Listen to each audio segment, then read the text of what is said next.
Just one chance, life's a dancer, so I make it dance. Cars, my Eurovision clothes. Sing me life, I own this mic. Will you give the person in life?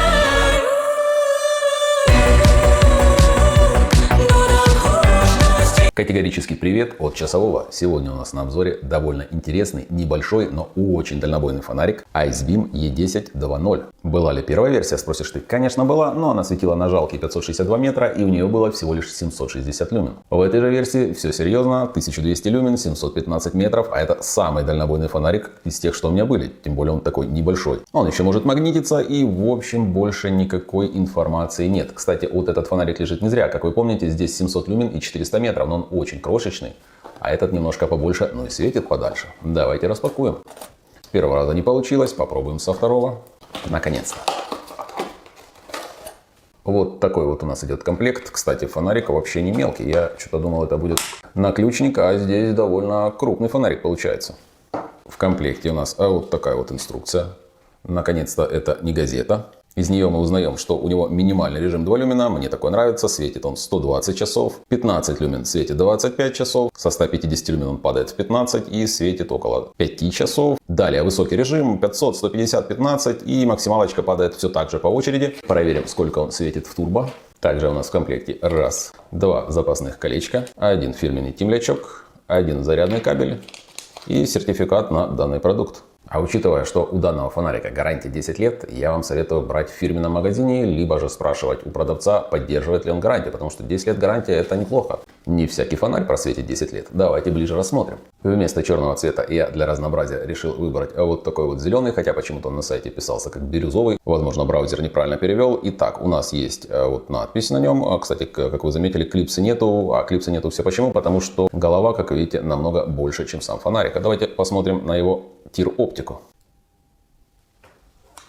Так как она должна выдавать дальность 715 метров, то, естественно, простой оптикой тут не отделаешься. Пока мне это все дело нравится, давайте разберем, посмотрим, что у нас за аккумулятор внутри стоит. У нас есть магнит, я это почувствовал. Вот такая вот заглушка, чтобы это все не разрядилось. Учитывая мощность и дальность, аккумулятор, в общем-то, довольно крошечный. И зарядный порт у нас, да, находится в самом аккумуляторе. Кому-то это нравится, кому-то не нравится. Либо же будет удобно заряжать, либо же это будет немножко лучше выглядеть. В нормальных фонарях минимальный режим включается долгим нажатием. Кнопка по центру также подсвечивается зеленым, я так понимаю, что фонарик заряжен. Это минимальный режим 2 люмена. И как вы видите, он практически не изменяет форму при увеличении дальности. Естественно, проверим, как он далеко светит. Однократное нажатие, и мы попадаем в 15 люмен. Далее у нас идет 150, и, наверное, двойное нажатие будет 1200. Даже на таком расстоянии мне припекает в руку. Как вы видите, оптика довольно-таки хорошо утоплена, учитывая, что тут угол не очень большой, ее можно утапливать в принципе и еще глубже. Это никак не повлияет на сам свет. Сверху у нас мы видим вот такой вот черный, я надеюсь, металлический, я имею в виду не алюминиевый, а надированный безель. Его при желании можно открутить, внутри есть зацепы. Память режимов, естественно, присутствует. Включаете на том режиме, на котором выключили. Нажатие клавиши приятное, она буквально чуть-чуть выступает над основанием. Нажимается приятно, с легким щелчком. Учитывая, что данный фонарик стоит около полтосика, я ссылочку скину. К качеству будем, конечно же, придираться. И пока придраться не к чему. Все красиво у нас сделано, все красиво анодировано. На ощупь все ощущается тоже очень неплохо. Давайте замеряем. Итак, голова у нас ровно 4 сантиметра, а хвост у нас 25,4 мм. Длина данного фонарика 88,6 мм. Давайте проверим, сколько это все дело весит. 110 грамм. В руке сидит приятно, но, естественно, как наключник вы его носить не сможете, потому что голова здесь довольно-таки крупная. Вот, зато можно удобно поставить. Кстати, давайте проверим магнит. Учитывая небольшой вес, на магните он держится хорошо. Зачем нужны такие фонарики? Я так подозреваю, что это поисковые фонарики. Если вам нужно патрулировать какую-то территорию и светить куда-то вдаль, чтобы боковой засветки не было, и вы видели только то центральное пятно,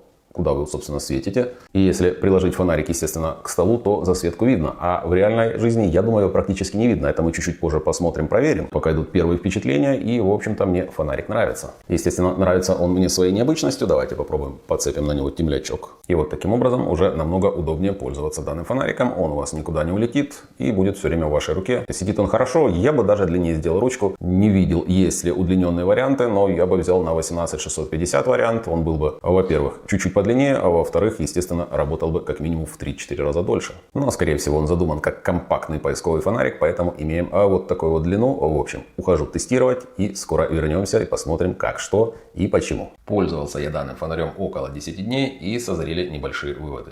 Первое – это качество исполнения. Оно здесь просто великолепное. Я не нашел к чему придраться. Даже похвалю вот эту вот клавишу.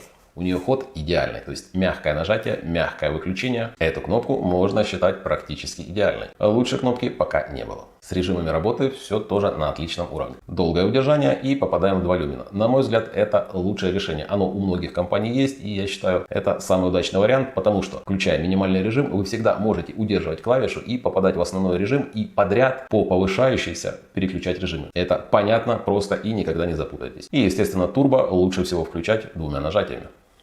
2 нажатия турбо, 1 раз выключили. Ну и кому нужен стробоскоп, 3 нажатия и получаем вот такой стробоскоп. И у вас возникнет вопрос, сколько же этот фонарик светит в турборежиме? Конечно же, я замерил, и как вы видите, до 30 секунд он вообще не теряет яркость. А яркость, обратите внимание, 328 тысяч люкс. То есть вы понимаете, насколько концентрированный луч. После 30 секунды фонарик по чуть-чуть начинает терять яркость, и, как описано в описании, он переходит в режим около 500 люмен. Замерять долго желания не было. В общем, турбо, как написано, 30 секунд, так он четко их и держит. И дальше потихонечку начинает падать. Он не особо-то и сильно греется. Тут довольно массивный корпус. На мой взгляд, можно было даже больше турбы положить. Но, наверное, есть какие-то нюансы и ограничения. Кстати, здесь используется круглый светодиод Cree XP-LR. Оказывается, круглый светодиод нужен для того, чтобы, используя тир-оптику, получать вот такой вот отличный луч. А луч здесь реально яркий. Вот, к примеру, я свечу с моста в реку. Как вы видите, получается некий джедайский меч. И расстояние до 100 метров для этого фонарика просто пустяки. А вот если воздух получается влажный, то, к сожалению, я вижу только луч. К примеру, вот таким образом я светил через довольно-таки освещенный перекресток. И он добивает, как вы видите, до облаков и до леса вдалеке. Но мне это ничего не дает. Я вижу, что подсвечиваются облака, чуть-чуть подсвечивается лес. Но, к сожалению, при такой прозрачности воздуха я сами детали рассмотреть, к сожалению, не смогу. Возможно, нужно пользоваться биноклем. И, конечно же, это не DC-шный фонарик, а реально дальнобойный фонарик, который можно использовать, к примеру, на воде, искать каких-нибудь браконьеров, либо же в каком-нибудь крупном порту высвечивать, никто ли ничего не тырит из контейнера. Потому что в реальной жизни, к примеру, вот я свечу в подъезде, просто получаю яркую точку, и никакого смысла в такой яркости, в общем-то, и нет. Да, если включить на всю, весь подъезд будет освещен, но опять же, это можно сделать и более простым фонариком. Кстати, а вот таким образом он светит на довольно-таки освещенной тропинке. Как видите, несмотря на то, что есть сверху засветка от фонарей, он хорошо пробивает вдаль и максимально высвечивает центральное пятно.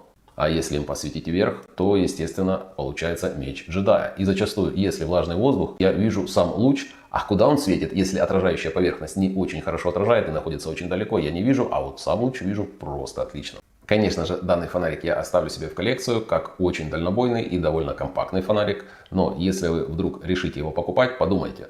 Если вы будете использовать его на каждодневе, то он не совсем удобен, к примеру, при выгуле собаки. Вот таким образом он светит, к примеру, в саду. Как вы видите, уже с минимальных режимов он хорошо его просвечивает. А когда доходим до режима 500 люмен, вдалеке все отлично видно. Ну, естественно, включая турбо, все с избытком хорошо видно. И начальная дистанция, на которой данный фонарик полезен, это около 20-30 метров. То есть ближе светить не очень информативно получается, потому что получается просто яркое пятно. Как вы видели в режиме замеров, 328 тысяч люкс, у меня ни один фонарик даже близко не подходил. Это очень ярко. Я его попробовал использовать дома в виде подсветки. Вот так это выглядит, если его прикрепить к ключнице и светить, к примеру, вниз.